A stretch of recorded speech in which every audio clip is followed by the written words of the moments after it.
Hi, everybody. It's Jamie of Pandora Astrology here in Berkeley, California. And with me is. Julia Mikas, Pandora Astrology, joining in from San Francisco, California, with my best friend Luna. Well, it is solar eclipse time. This one's happening in Capricorn here at the end of December on a day which is important to many people in the world, Christmas. And it's always interesting when a solar eclipse or any kind of eclipse happens on Christmas because the feeling of the eclipse gets wrapped up with the holiday, especially because most people aren't aware that there's an eclipse or that it should have any meaning. And so they think it's all about the holiday, right? We just will ascribe the cause to anything that is going on around us. So this might be what your holiday is like. And we think you should know about it before you walk into that. So it's an interesting set of complexities. There's a lot of activity in Capricorn, and then also Jupiter and Uranus are involved. So there's this kind of this combination of like Christmas spirit, but also Scrooge, you know? And then Chiron is here forming a square with the sun and moon in Capricorn, bringing in this quality of like old wounds coming to the surface, and you better focus on healing them instead of just kind of suffering through them. And then Uranus brings in the unexpected, but from such a harmonious angle that it seems like, it's likely to add a pleasurable note to the festivities instead of a disruptive one. So that's not going to look like your uncle getting drunk at the party and making an ass of himself. It's probably going to look like somebody unexpected showed up at the party and wow, they were actually really nice. Yeah. Julia, what do you think of all this stuff? Yeah, well, I think that your mentioning of past wounds with Chiron square there is totally dead on. Also, because this eclipse is on the south node too, so a lot of stuff having to do with the past. And I mean, it's Yeah. the holidays, so that makes total sense. But I really, really love how Jupiter is just like so closely conjoined this solar eclipse, and having that nice close trine from Uranus too, all in Earth. So yeah, like there could be some, past ouchies of like remembering Christmases or holidays when you were younger, or some old wounds that need to be sort of addressed and rehealed. But yeah, a little bit of unexpected good fortune might be coming your way, especially when I see Earth. I'm thinking gifts and material things too. You might be kind of surprised by something, kind of, yeah, a little fun present coming your way or something. Yeah, that Capricorn emphasis is the Scrooge part, Mm. bah, humbug, Christmas, blah, blah, blah, blah, blah. But then Jupiter is like, hey, Santa Claus showed up and brought me presents. How great is that? And none of these things are surprising at Christmas. But I also want to kind of give a shout out to people who don't relate to Christmas, because this eclipse is happening for all of us.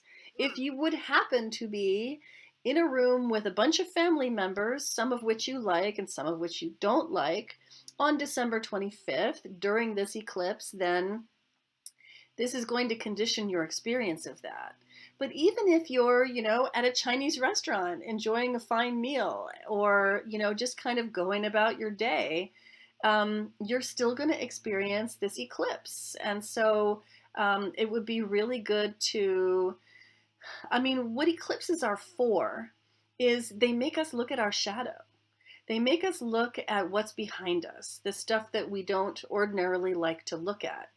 And I have taken to calling any planets that are associated with an eclipse shadow agents, because they are agents of change that have come and participated in this eclipse to show us our shadow. So the nature of the shadow that we must look at has to do with where the sun and moon are, and also the nodal axis that's involved. So it has to do with letting go of old, crusty, calcified, Capricornian ways of like, I'm a workaholic and I'm very goal oriented, but when I get to my goal, I just push on for the next goal. I don't stop to like nurture myself or anything. That's the Ah, kind of stuff that just doesn't fly over time, right? And this eclipse is here to tell us that.